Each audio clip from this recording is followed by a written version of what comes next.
Good evening and good afternoon to everybody on the West Coast. We are here today with Eric Drew from Casa Agria, specialty ales out of Ventura County, California. How you doing, Eric? Good. How you doing? Thanks for having us. Doing all right. Now that I have this beer in front of me, it's been a long week, but this is making it better for me. I kind of want to know, where in California is Ventura County? There's so many. Everyone knows, like, goes by city or county. There's always confused when it comes to California. Yeah, Ventura County is located between, the easiest way to explain it is Ventura County is between Los Angeles and Santa Barbara. So most people know generally where those are. So it borders the coastline in between those two counties. Cool. So is it easy for people from LA to shoot out to the brewery on a weekend and go grab a beer? It is. The traffic is not great, but it's not as bad as, LA. So cool. Well, I have some cousins that live in LA, and they're always complaining about it. So I was wondering, how that kind of played into it all. I don't know how big Ventura. I know nothing about California. I guess if you can tell me a little bit about it. All I know is it's from you guys, is that it's kind of agricultural farming traditionally. So is there a big population around there? And I guess what was the reason for opening in Ventura County? Well, most of us are from Ventura County. I grew up in Ventura, California, and our partner Michael grew up in Simi Valley, California, and we're both here, working our day job. And this is where we kind of concocted the idea. Ryan is a transplant from Indiana. So Ventura County is not a big county. It's kind of isolated. It's been that way for a long time. It used to be the only way to get into Ventura County was by horse or by ship to the pier in Ventura, before the freeways were built or the trains were here. So historically, it's been a fairly isolated geographically or geologically because of the mountains north, south, and east of us. So it's, I think for that reason, maybe it never became largely populated, but it is an agricultural center for Southern California. Lots of orchard crops like citrus and avocado, lots of row crops. Actually, yesterday they just harvested a large field of artichoke. But we have tons of strawberries here in the Oxnard Plain. That's what Oxnard's known for. And so, yeah, lots of agricultural inspiration here. Very cool. And so, one of the things that goes into your mind when you're opening a brewery, and the reason I guess I'm talking to you guys about this, because you're, I guess, about a year old, right? I mean, maybe a little over a year old. But we signed a lease a little over a year ago. There you go. I mean, I know you guys are doing stuff before that, so I want to get into that too. I think that's really interesting too. And like I was telling you before, I'm always kind of intrigued how people build a little bit of a presence for themselves or a brand for themselves before even being commercially open. Yeah. But it seems to me, when you're putting a business plan together and it's an isolated spot, it can be a little scary. But I guess you're saying there's a lot of towns around that might be easy to get to you guys, So it's worth it for you to be around that agricultural area? It is. It's worth us to be close to home and close to our day jobs to make this business model, work for us. And we also have the confidence of a very large local support group who have been, drinking my beer for a really long time, gave us the kind of confidence to move forward. As part of where the confidence came to start the model. What do you guys do for day jobs? You've mentioned that 3 times now. Yeah, well, it's kind of a rough day in the office today. So Mike and I work at an architecture firm in Ventura. So we project managers and architectural designers by day. And Ryan runs a senior, what would you call it? Senior living facility out in Thousand Oaks. Okay. So we spend our nights and weekends here. I was gonna say, so if you're married, your wife never sees. That could either be a good thing for the marriage or a bad thing for the marriage. Fortunately, the wife's at the day job too, so I get to see her still there. Oh, there you go. So you get your out. It helps for sure. There you go. That's pretty cool. Not a lot of people are doing that. And I mean, it's smart if you can.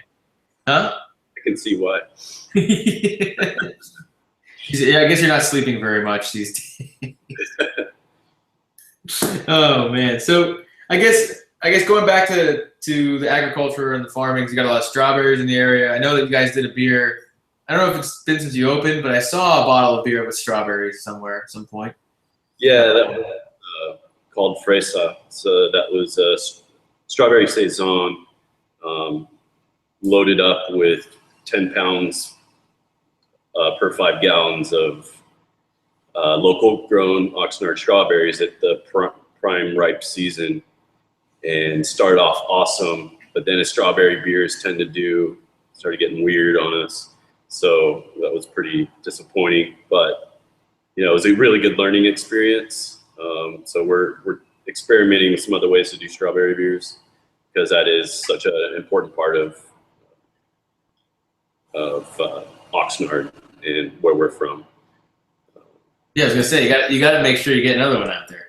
I shared it with another brewer, and he was like, "You're doing strawberry beer?" It's like, "That's really brave of you." I was like, "Uh-oh, why?"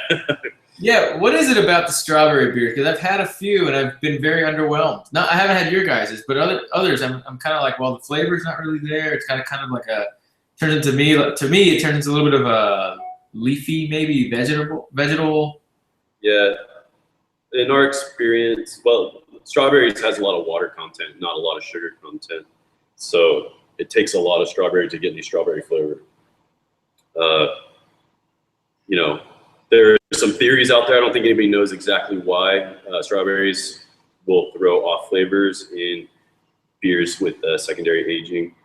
But some theories are it's the seeds in the strawberries, two phenolic kind of flavors involved with the strawberries, and combined with Brettanomyces, that it will just create some really rough beer. Sure. And we experienced that as well. So glad that was one of the early samples and not the production batch. It's always better that way. Are you guys? You guys started off as tenant brewers. I now know you guys are still like tenant brewing another brewery. Is that something like you guys don't have an issue with? Is it going to be something that you guys are going to try and transition out of, or is it just kind of nice because you can keep your your wild beer where you're at now, and it's separate, and it's one thing here, and we don't have to worry about bugs jumping from one spot to the next? Yeah, I think ultimately we want our own setup, just because it's hard to brew on somebody else's schedule, and so if you have the time and you have the ingredients, you can brew whenever you want. Right now, we don't really have that option. So, it's scheduling when we can use it's Twisted Oak Tavern in Agora Hills. Roger is awesome for letting us do that. But ultimately, it's something we need to be able to do ourselves. Sure. That's the ultimate goal. Right now, our space is limited in our current facility. And so to really get the size system that we want and that we're brewing on right now, we need more space, which is often the case with breweries that are growing. Is it as difficult to come by where you're at as it is down here? I mean, that's a big problem for people in South Florida. There's not a lot of space around, and the space that's around is super expensive. Yeah, it depends on where you look. Like right now, we're close. We're like a mile from Highway 101, which is really helpful for grabbing those people who are driving north from LA. And a lot of the other breweries locally in Ventura County are also located fairly close to the 101. In our location, we've got, the rates are, the lease isn't bad. So what we lack that maybe the East Coast doesn't lack in other places like the Midwest is because this part of California is relatively new as far as development goes, we kind of lack spaces that have much character. So we're in an industrial park right now, tilt up concrete walls. Not super inspiring, but we're making the best of what we have available here. But ultimately, you know, we'd love to have our sour program located off in a farm somewhere, in a field, in a barn. But dream. That's the dream right there. Time will tell, yeah. So I know you guys do a double IPA. I've got it sitting in the fridge. Can't wait to get into that. As you move forward, is that something that's going to continue to be part of the plan for you guys? I'm kind of getting ahead of myself here, but I just figure it out. Absolutely. You know, we're Casa Agria, that's sour beer. That's sour house. So yeah, obviously sour is going to be the main portion of our brewing portfolio. But we all love to crush IPAs, hoppy beers. A lot of the sour brewers I've talked to are also hoppy beer crushers. I don't know, maybe it's something about making sour beer, being around sour beer all the time. You just need the other end of the spectrum. It's kind of a game of extremes, but no, we definitely want to do that. And moving forward, once we have our own system, we're able to do those, to brew those. We will have to come up with a plan of how to keep everything separate and clean and all that. You know, if it's different facilities, that's fine. If not, then, you know, it'll be different tanks and different plastic and soft pieces. Yeah. Yeah, it'll work out. A lot of breweries around the country are doing it now. I mean, it's as we learn more about it, you know, it becomes easier to do, I guess. As long as you're not sending out packages that may sit around for too long. Exactly. Go. That's no, I meant for that one to be sour. Trust me. Yeah. So I guess going back a little bit, or a lot, the names in Spanish, they're the name of, okay, I guess I'll show the bottle now. Agria de la Casa is Spanish. The strawberry beer, Fresa, is Spanish for strawberry. What's all the Spanish influence? Is it just being in California, or is there something else driving that? You know, it's, try not to get too esoteric about it, but, you know, growing up in this location, you know, along the Spanish Mission Trail, El Camino Real, you know, a lot of the places I grew up in are named or have Spanish names. You know, the history of California, you know, started with, you know, being part of, you know, after the Native Americans being part of Mexico, Alta California, and the Californios settling it with ranchos given to them by the Mexican government to, you know, raise cattle here in California. So, you know, it's a little bit of a nod to that. It's a little bit of a nod to the agricultural history here as well. And just California's always been a mixture of cultures, just like so many other places have been, Florida including, just so many cultures combining together, creating its own kind of mass culture, if you will. Did that influence the guava saison? I mean, is that kind of that cultural representation? You guys say that you draw influence from California, representative of place. I'm assuming that guava is a very kind of in Hispanic or Latin culture, is a very prominent fruit. There's a lot of guava in Mexico, and there's a lot of people growing guava here, and so it was a fruit that I haven't seen used in beer a lot, and we tried it out, and it was awesome. So not the easiest fruit to work with, as I'm sure some people will know, but the flavor and the acidity you get from it, it's just so intense. Yeah, it's great. There's a few guys down here doing it, but Cuban people like myself, we're kind of obsessed with guava. So it's kind of like if you have a brewery down here and you're not at least trying something with guava, You know? We made the Berliner style we brought down to Hunahpu specifically for that festival, because we know Florida, guava, the big guava, Tampa. We knew that was something that we had to do just to show respect for our first trip down there. Ah, there you go. So it was the first trip down here. And so I guess on that, I mean, so a lot of brewers come down to Hunahpu Day, for example. You got yourself included. In your guys' minds, is that kind of like well, let's get our name in places like Florida because we kind of hope to be there one day, or are you guys kind of happy to be a California local, Ventura County brewery? We're very happy to be a local Ventura County brewery, but at the same time, Florida's in some way, we're already there. We've got a lot of our Bottle Club membership members already in Florida. So we thought that was a good way to go and meet a lot of them. Friday before Hunahpu was a long day, but it was awesome. We went to Cycle Brewing's Barrel Age Day. Mm-hmm. We went to the Brewer Share, which was amazing. And then we went to a bottle share that had a bunch of our members afterwards, and then had to get up at 8 a.m. to head to so, but it was great. We saw so many Casa t-shirts there. Cool. Met some cool people, and I think we left a good impression, which was the most satisfying thing about it.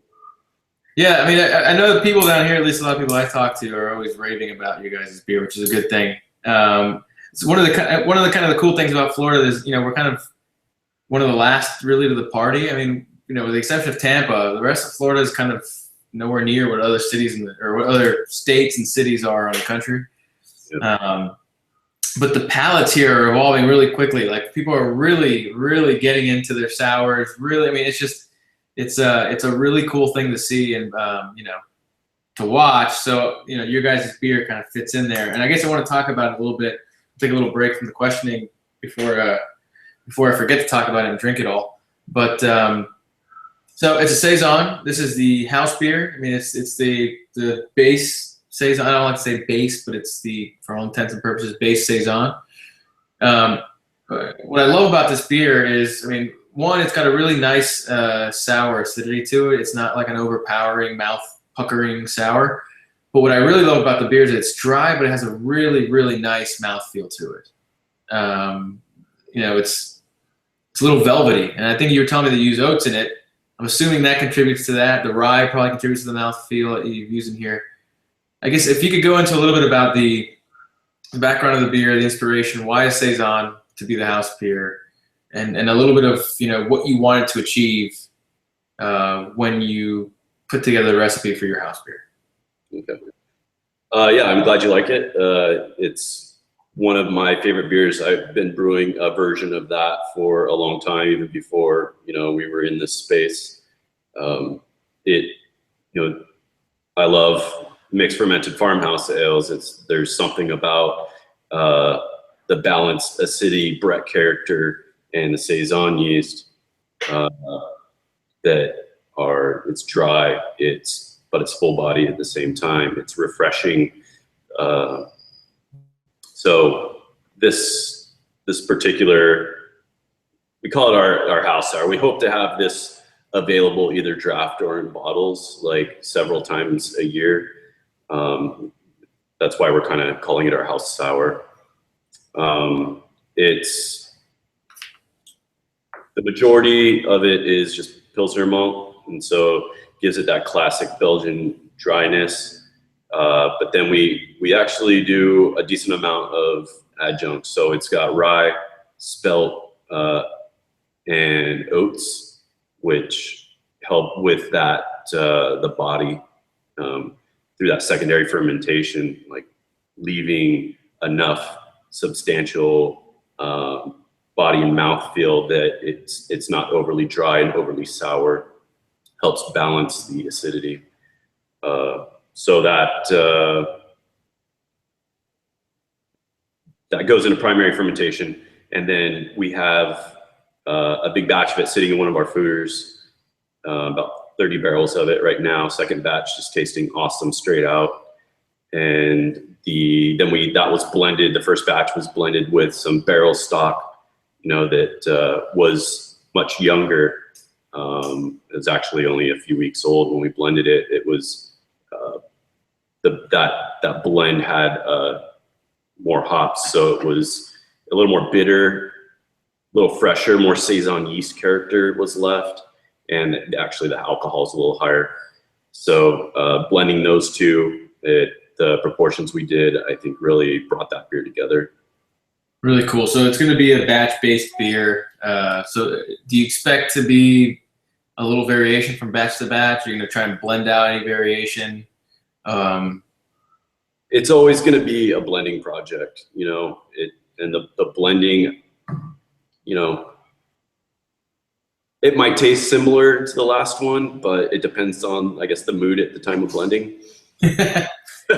Maybe I'm sick of sour and I'm going to blend less sour into it. It's going to be a little more Saison, a little more funky or something like that.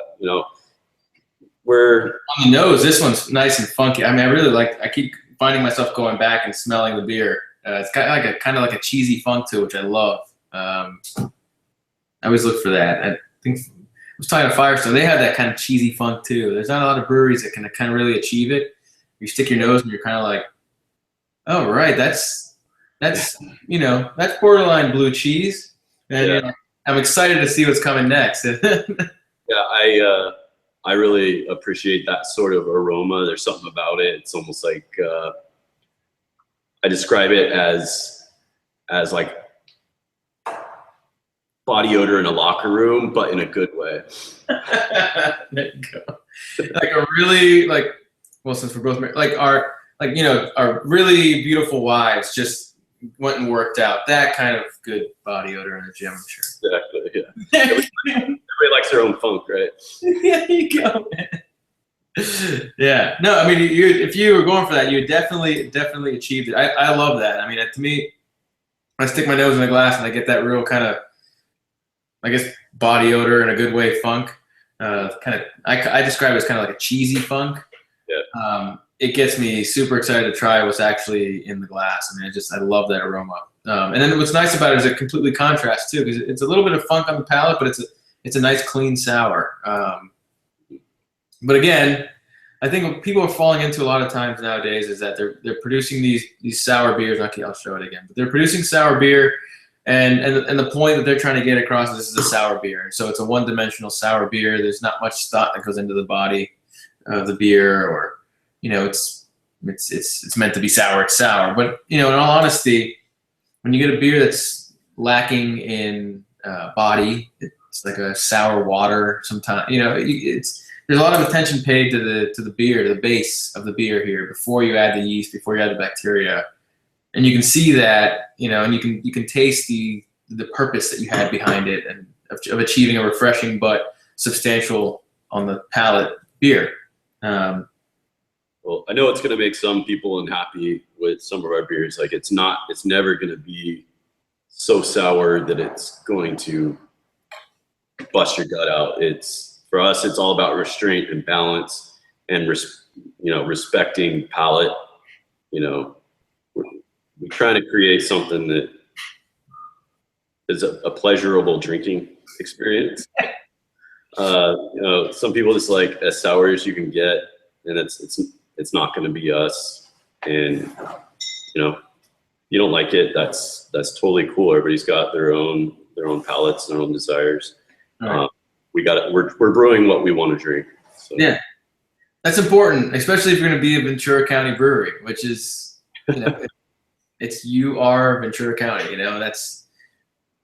It gives people the opportunity to go to the other breweries in Ventura County and try what they're doing, and they know what kind of the mission statement is at Casa Agria. All right, I guess going back, so we started talking a little bit about the name, coming up with the name, and kind of again playing homage to the area, the state. But before you went commercial, you guys did a really good job of kind of establishing a little bit of a presence for yourself through social media. which some breweries just don't get. It's kind of weird that some people just don't want to adopt this kind of, they call it, oh, it's the hype thing. They try to put a negative spin on it. When it's really just a marketing thing, it's being smart about marketing. I guess, how'd you guys, what were the kind of initial steps you guys took? Because I'm in Miami looking at my, Instagram, for example, and it's like every 5 pictures, there's one of your kind of, homebrewed batch bottles showing up in somebody else's table. So I guess, what did you guys have a specific plan of attack when you were still on the homebrew level? I wouldn't.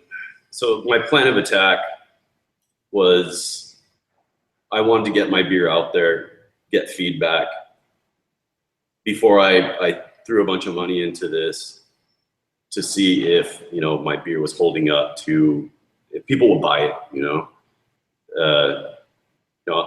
have a job that is going well, and, I might not be as passionate about as I used to be. Like, my passion kind of moved to beer. But, that opportunity, presented itself. Put beer out there, get feedback, weigh your options. And that's what my kind of plan of attack was. I know that a lot of people saw it as a marketing technique, which, it kind of works the same way, I guess. But it was great for me. It gave me a lot of confidence moving forward. Yeah. There was always, if I do go, what's the scaling up going to be like? And a lot of people comment, well, these samples are great, but what happens when they scale up? And so that was always the thing in the back of my mind. Yeah. Anyways.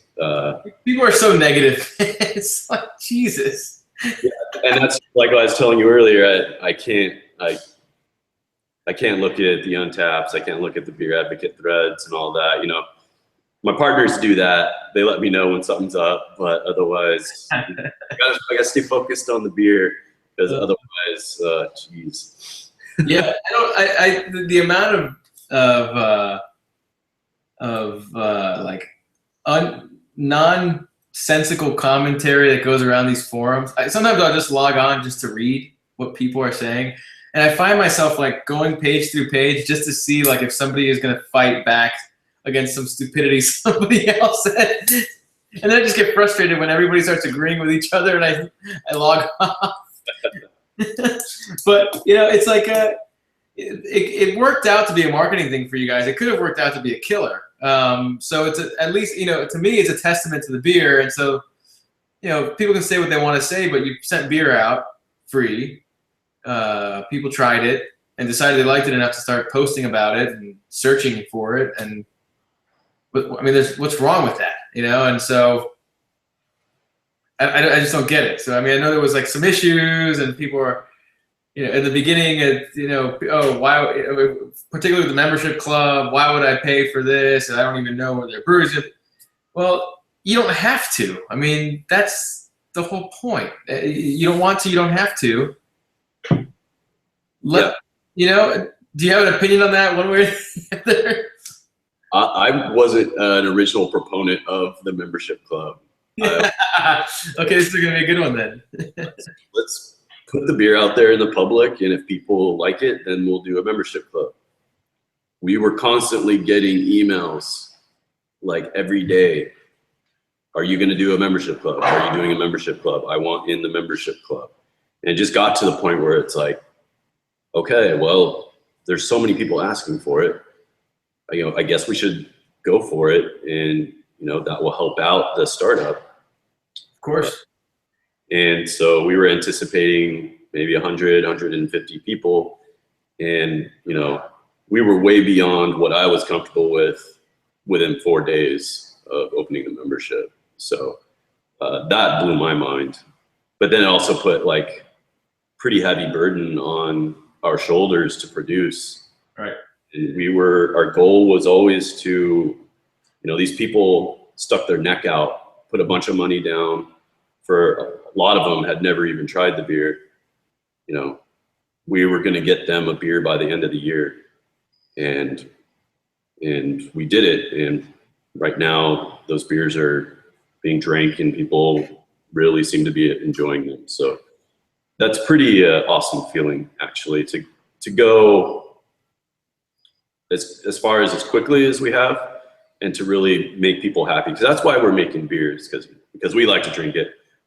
But we love to provide something that people want to have, especially locally in Ventura County. If you want a sour beer, you want to go to Sour Beer Brewery, you're driving up all the way to Lompoc to Barrel Works, or you're driving down south. There's more places coming up in LA, but before it was just Orange County. So, it's awesome that we can provide that for people. Yeah, I mean, sometimes that weight on your shoulder is the kick in the ass you need, right? I mean, it's like, okay, now I have to do it. And I guess I liken it. I do some charity events, and so it's not until people would ask me, why are you advertising for this thing 7 months in advance? It's like, well, if I put the flyer out, then I actually have to do it, And so it's the kick in the ass you need to kind of get yourself in gear and make sure you're focused on doing it. The problem here is it's not like me just making sure vendors are together and tickets are being printed. I mean, you got a living organism, a work of art in barrels that could or could not cooperate, could take a lot more time sometimes versus others. I mean, I can only imagine how nerve-wracking it was to kind of put that out there, have all this feedback, and say, well, I need to put a beer out by this point in time. I guess, how long, does it take you from start to finish with a beer like this? I mean, is there a general time frame that you notice? So that was one of the big question marks in my head. I knew what it took on a small batch scale. Right. But you've got a foeder filled with 30 barrels of this stuff. Is it going to mature as quickly as, my experience told me on a smaller scale? It did. Fortunately, it was in foeder for about 4 months. And then we packaged, it was bottled for I think 6 weeks or something like that. And it needed those 6 weeks, and it was awesome. We had that time to do that and still make the 2015 cutoff for release. That's got to be the challenge for you guys now, right? Or I guess in the first year was just getting production to the point where it's becoming cyclical. Because I can imagine, especially for a brewery if you were just brewing pale ales or clean beer, you could brew every day for the first week. You have a beer ready in 2 weeks, a beer ready in 2 weeks, a beer ready in 3 weeks. And you start getting on that system where you're just 12 days in, you got a new beer. For you guys, there's limited space. We're looking at what you've got to hold the beer, and you have foeders too. But I guess, how long did it take you to kind of feel like, okay, now we're kind of starting to get this ball rolling, and we'll have beer available regularly, not just now, okay, let's release a bottle. Now release a bottle. We're still getting there. Okay. Yes. We keep our tasting room supplied, which is very helpful, and it's great for the locals, of course. As far as the bottle releases, they're starting to fall in line more and more.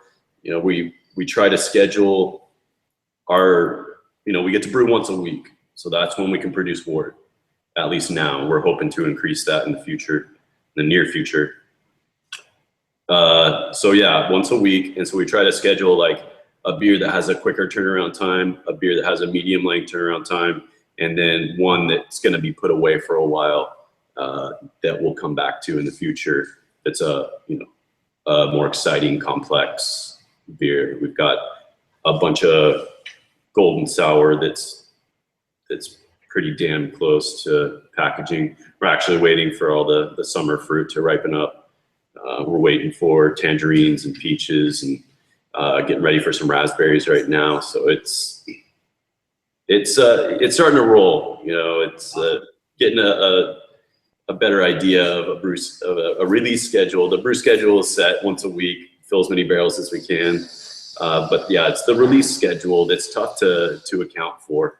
And I know it frustrated some people more on the business end that we couldn't like say, when is this beer ready? It's like, well, around here, around there. Yeah, that's the business we're in. Yeah, it's funny. Some of the clean beer producers I talk to about different business models and sour beer production, they're like, well, when will those beers be ready? And it's like, well, when they tell you they're ready, and they're like, oh, I can't even think about that. It causes them like a heart attack.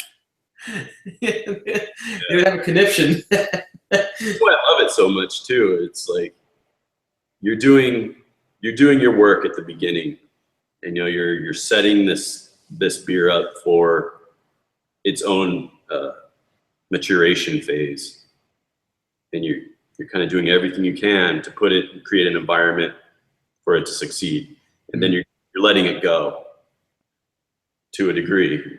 You're letting it evolve on its own, and if you set it up right, in theory, it'll finish where it's supposed to, and when it does, it's awesome. If it doesn't, let's try some more time, or that one didn't work out, so we'll try that one again. Yeah. What's been the favorite beer that you've done so far, whether it's in that initial period where you were sending beer out around the country, or now? I'm assuming it's now. It's going to be in this time period now, but maybe not. And then if it was in that time period before you became a commercial brewery, are people going to see it again? I love kind of the farmhouse style. I really love that Saison. I'm getting ready to brew some more Saisons. So right now, from what I've produced, it's probably what you're drinking right now. I've got a grisette that has a short-term aging in the barrel that you're drinking that beer from. And so it's going to take on a similar character from the secondary, but it's going to be a completely different beer. Really excited about that. I don't really like naming a favorite because they're all like kids. But, I definitely prefer some styles over others. So I like the balance and complexity of the farmhouse styles the most right now. Well, I mean, Saison's killer. So I know you guys have fruited some of the Saison already, and it's a really killer beer. Thank you. Yeah, that's why we're actually, I think Ryan's meeting with the raspberry rep right now and the farmer, and trying to get a bunch of raspberries for that Saison. Cool. You guys are getting all your fruits from the local farms? We're getting all of our the stuff we have in the tasting room, because we want to have beers available year round. When there's fresh fruit available, we use it, but right now it's a puree, just so we can have something for people to come and drink. The blackberry Zarzamora that we just released was all blackberry from Lompoc, which is up kind of in the Buellton area, and we picked those up. The raspberries that we're working on here, I think, are from Oxnard. So yeah, working with local farmers has been great when we've had the chance. It's also a bit difficult. A lot of the farmers here are kind of large industrial outfits, and when you're asking for 700 to 1,200 pounds, and they kind of like, what? That's it? It's hard to get some of them to work with you, unfortunately. Yeah. It really is just going to take creating a closer personal connection to those people and make contacts with smaller farmers. But California is a big state. If we can't get it locally, we can find it grown in the Central Valley. Tons of agriculture up there. Northern California, that's where Central Valley is where we're getting the peaches and nectarines. A lot of the Southern California breweries are getting their nectarines and peaches from the same place, from Masimoto Farms. So we're really excited to be able to work with that product. Cool. Any kind of crazy fruits that you're looking forward to using? Maybe something that people haven't even heard of yet? Is that proprietary info? We're considering it right now. We've got some friends with some connections down south for the more exotic fruit, and we'll be trying some some sample batches to see if it's something we want to work with. Cool. But definitely interested in tropical fruits because, you know, it's interesting and cool and it's regional and yeah. I saw somewhere that you are one of these guys that likes to refer to these beers as wild ales, not sour.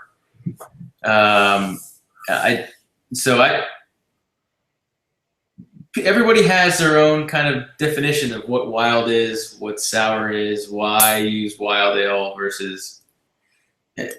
Why do you say that? I guess I'll let you explain it instead of giving my take on it.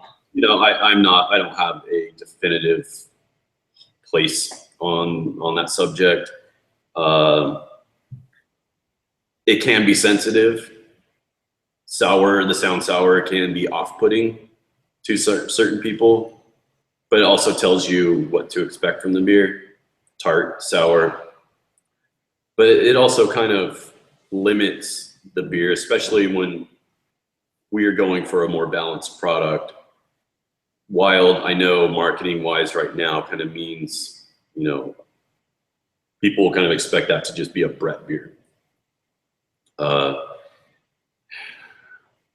You know, other breweries, you know, it's what they call something that is using wild yeast and bacteria that was not purchased from a lab. You know, everybody's got their own explanation. You know, I try not to stay definitive, you know, because I'm still developing my own feeling for that. There's a lot of discussion about what you call a beer or what you call a style. And I haven't made up my mind on any of that stuff. I'm open to it all. Like I put Saison on that bottle. It's brewed in the US. Is it a Saison? You know, I don't know. Deep. No, I mean, I agree with you. And I think part of the reason I bring it up is that there's this kind of, thanks to wild/sour beer producers, there's this kind of like new movement to kind of, you know, like instead of like the women are doing free the nipple, there's like free the beer, free the names. It's like, you know, why are we being defined by, you know, these norms, right? I mean, these beers don't necessarily have to be a Saison, for example. So what's cool about it is when you're adding all these different yeasts and bacteria, and it becomes kind of like a farmhouse ale, I guess, you know, a wild ale, I guess. That's the thing, is nobody really knows. So it's kind of cool for you guys to just kind of push the boundary and just not be limited by a name or a style necessarily. I struggle with names quite a bit. And whether to, I can understand not calling lambic because that is definitely has a regional sort of foothold that's representative of a place. Same thing with Saison to a degree. We also need to inform our customers what they're going to be drinking. And so how do you do that? You know, ultimately I would like to create beers that are, you know, Ventura County beers. That's going to be a process of evolution, just like lambics were a process of evolution over a very long period of time before they were kind of recognized as what they are now. Hopefully someday we'll have some sort of cool, like Oxnard regional style of our own that we can play with. Right now, if I called this an Oxnard plain beer, you know, nobody's gonna know what that is. Right. That's not gonna inform the customer. But it's something I want to get to, but it's going to be a process and it's going to be a journey. And so it'll be an evolution of our beer, which is exciting for me in the future. That's really cool. And you were telling me you've already started to harvest yeast from the region too. Yeah, I have some friends in the Santa Clara River Valley, kind of up Highway 126. That'll basically get you from Ventura to Santa Clarita. But it's a big agricultural valley. And so like in the winters, I'll head up there to friends got 35 acres of grapefruit and avocado. and I'll set up, you know, a batch and let it cool overnight and let it re-ferment or let it ferment, sit on it for a while, and then pull it out and add it to our blend. That's what I'm starting to do now anyways. So actually, I wish I could carry this computer into the production space right now, because we have barrels that are just blowing up right now, or Cool. blowing krausen out through their bungholes. I'm such a child every time I hear that word. I just think of Beavis and Butthead. I can't help it. Yeah. Okay, so so then it really becomes, you know, an Oxnard beer. So I guess have you done any? Maybe not then, but you know, it really helps kind of push that along, that idea along. Have you seen yet maybe some of the impact of that beer? Tasted any samples yet that you say, wow, that kind of imparts certain cool characteristics that I don't get from the other stuff I was using before? Yeah, some of the samples that were initially sent around, one was called it was kind of a play on words, Stricklambic, and it was Albericoque, which is apricot. That was a 100% spontaneously fermented beer. So it came from samples that were left out to create a starter culture, and then it sat for 2 years and added apricot. And so that created some very distinct flavors. You know, the base beer, I bottled half of that as a base beer by itself. Strickland Ranch Wild Ale is what we were calling it. I definitely think there's some wild Saccharomyces in there. It was very earthy, very dry, nice acidity to it, but not like over the top. You know, it's almost synonymous for where we're trying to take our beers now, with the balance to it. So it'll be interesting to see if, you know, adding that culture into a mix of some other cultures in these ones we're barrel fermenting now, show themselves, because I think that would be really cool. Yeah, I mean, that's what I love about this. Again, what you guys are doing is that you've got a bunch of different regional brewers popping up, harvesting yeast from their area and really creating something that's truly unique. Something that's really kind of screams, this is from Casa Agria, for example. You know, this is that character that I'm getting from their local yeast and bacteria cultures. And I'm looking forward to trying some of that stuff when you guys start putting it out. I mean, I get excited about that stuff. And I guess on that note, going back to this, as it warms up a little bit, there's so many more layers of flavor that come out. It's really cool to watch it kind of evolve a little bit as it sits in the glass a little bit. I mean, it's really there's a lot of complexity to it.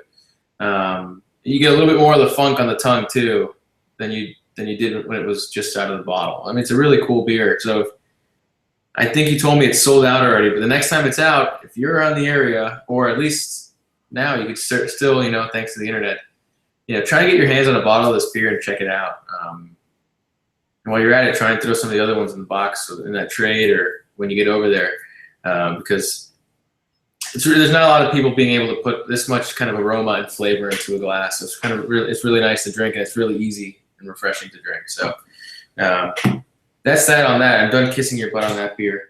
I'm glad you like it. That's one of my favorite beers too. So. Yeah, it's awesome. Saison is my favorite style. I mean, on an everyday basis, I'm grabbing a pale ale probably out of the fridge. But when I really want to just, you know, like on a Saturday, I've mowed the lawn or something, and I want to come inside, I'm grabbing a Saison and just relax. It's my favorite style. So yeah, about the bottle releases. So you just had one. This is gone. What are some of the other beers you just released? Is there anything left that people can go get? That is, and then I know that we have membership that we talked about. So how does that play into what bottles are available? Okay, yeah. Last Saturday, this place was packed with a lot of people, and it was awesome. Like we're very proud that this event went smoothly. There were no insane lines. There was no malfunctioning of computers like there was at the first release. You know, everything went smoothly. Everybody seemed happy. Tasting room was open for people to get on-site pours. It was awesome. Yeah, we all had a great time, and it seemed like everybody else was too. The 3 beers we released, this was the second of 5 member releases. Zarzamora, which is a sour wheat based beer, basically kind of a Berliner style that was aged on a bunch of local blackberries. And it was actually, the interesting fact is that beer was the very first beer we brewed commercially. And we left that in barrels. That one developed a lot more slowly than I thought it would, especially for a Berliner. But I wasn't happy with it. And it was in that barrel for about 7 months since June of 2015. And then we got the fruit once it finally turned the corner, and we left it on blackberries for about 3 months. And so that beer has seen some time, and it's, you know, over a year old now. If you look at where it came from. Very cool. And then there was 2 publicly available beers. One of them is Faja de Oro, which is a Berliner Weiss style. It's the base beer to that one. And all these are mixed fermented and then barrel aged or foeder aged. So the Faja was actually foeder aged. And that one I feel like is a real classic representation of a Berliner style. Very obviously low ABV, very clean, crisp sourness, light Brett notes, and with a very balanced but noticeable wheat flavor to it, which is kind of what I like to see in it. You know, you get the green apple bite from the lacto in the sourness. Typical part. It's got pretty high. It's got a good carb level. The head dissipates fairly quickly, though, being it's a really low pH. But the acidity is balanced by the finishing gravity. So really happy with where that one finished out for a simple but, you know, complicated style to brew the way we brewed it in a barrel aging process. So I've got all of that here, and then for people watching, I'll be reviewing it. If you care what I think, it'll be on the site coming soon. Okay, so those 2, and then the last one is El Rio, which is a rye saison that was fermented with a mix of Saccharomyces and Brettanomyces, a single strain of Brettanomyces. And this is not a sour beer. You know, we got to be very clear with people. Brett doesn't create a lot of acidity, not enough for it to be a sour beer. We should repeat that. Brett does not. Yeah, Brett does not create sourness. It creates some acidity, but it's not going to make a sour beer. Amen. Yeah, there you go. But it's a bigger beer. It's around 7.2% alcohol, and it had a lot of rye in it. So we've actually had some people. We have some friends who have a rye allergy, but they drink it because they like it so much. Oh, jeez. Yeah. So they'll break out in hives or something. The rye gives it a really nice, you know, silkiness on the body, but the beer is super, super dry. And then we gave it a really large late Whirlpool edition of Nelson, Equinox, and Simcoe. And so it's got, and with the Brett aging in the barrel, it preserved a lot of those hop kind of juicy flavors, which pair really well with the silkiness of the rye. Very cool. Yeah, it's a fun beer. You know, we've had some people who are just like, "Whoa, what is this?" It's a Brett beer. You know, it's gonna be funky. It's gonna be earthy. It's gonna be dry. Well, the rye also plays into that too, the earthiness and the pepperiness. And absolutely, I think the Brett and rye is a great combination. Oh yeah, I couldn't agree more. I love rye beers. I love rye beers. I brew the Saison at home, and it's pretty heavily reliant upon rye. I just think it's a great way to accentuate that kind of barnyardy, earthy farmhouse style. I mean, I think it's just awesome. And then we mix it with Brett, and that extra layer of funk on top of it. It's just, yeah. So I guess you released those 3 bottles. Is there anything left that people can go get? Yeah, those 2 that are publicly available we made enough members get their ability to buy what they want online prior to going publicly sold. So we still have plenty of the El Rio, the rye Brett Saison, and we have a fair amount of the Faja de Oro left. What about the tap room? I mean, people can go and get what kinds of things in the tap room? Is it basically, you guys save enough of what you have bottled and release that way, or are you guys producing other kinds of things people get only in the tap room? We've got 8 different beers on tap right now. So tap room is definitely open, and I want to say this so everyone will hear it. It's not a members only tasting room. We get that all the time. Are we allowed in? It's like, oh, if you didn't come in, we'd be broke. It's like, yeah. The general public, we're here to serve, the locals. We want the locals to come in and drink. I don't know how that got out there, but yes. So we jeez. We have a really solid Berliner base and a really solid Gosa base. And the Gosa base beer is beautiful. It's a wonderful beer. But we will do, we've done some like 1 barrel batches of different fruits as kind of samples to see what we like. And we basically put those 1 barrels on draft in the tasting room, for people to try, but also to find out, okay, which fruits are working, how much fruit is working, what do people like. And so right now we've got 3 different Gosa styles. We've got a plum, we have peach, and we have grapefruit. And the plum is killing it, surprisingly. It's, we're getting a lot of requests to put that in bottle. Oh yeah. Requests for us to put that in growler, but we can't do that. We'd be out of beer so fast. That's the other thing, right? As this industry grows, more and more people are going to want the beer, and more people are going to be educated on what sour beer is or what a Brett beer is, and then people are going to be kind of seeking these out even more than they already are. Are you seeing that people beyond your, I guess, quote unquote, beer nerd are coming in and really kind of digging these beers and wanting more of them? Or is sour beer still in this? I think it's still in its infancy in America, to be honest with you. But are you seeing the palates really kind of evolving pretty quickly beyond kind of beer nerddom into, everyday consumer coming in and saying that's really cool. That plum Goza you guys do is awesome.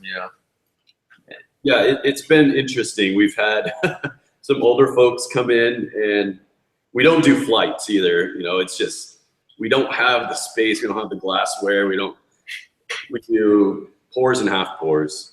So we've had some older folks come in and just bring their glass back. Sorry, it's not my cup of tea. It's like, that's cool. Be honest, you like what you like. But we also we have kind of this thing where when people come in and we don't recognize them, say, oh, cool, are you guys local or are you traveling? And they'll let us know. It's like, okay, are you familiar with wild beers and sour ales? And if they say no, then we'll kind of talk about it a little bit, give them a little bit of background. It's hard to appreciate something if you don't know where it's coming from. It's like going to a museum and looking at a piece of art and being like, okay, that's cool.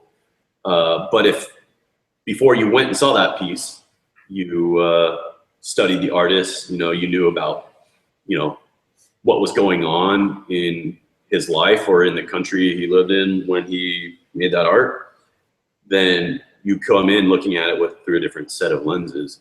And so, a little bit of education obviously helps. But yeah, we are definitely seeing non-beer drinkers come in enjoying the beer. A lot of wine fans, being kind of up in the near Santa Barbara County, all the vineyards, San Ynez, the acidity of the beers, the fruit flavors of the beers really draw in a lot of wine drinkers, which, to me is a great transition, especially, with food, just like wine. Yep. Drink these beers with food. The Saison with cheese plate is just incredible.